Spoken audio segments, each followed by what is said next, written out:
ខ្ញុំជាអ្នកប៉ាំងផងស្មងថងព្រោះចង់មានស្នេ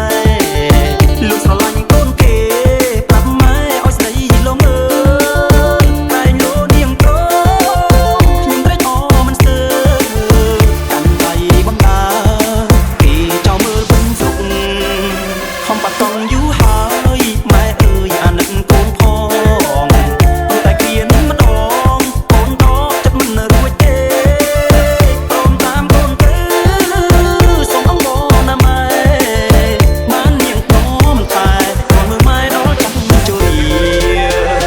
នៅចាំអីម៉ែអើយលឿនទៅបើធំទៅក្រៃនាងបានគេបាំងសំចានខែមិនទៅទេកូនស្អីសំខា Sugar Man Swiss Beats តែចំដៃខ្ញុំក៏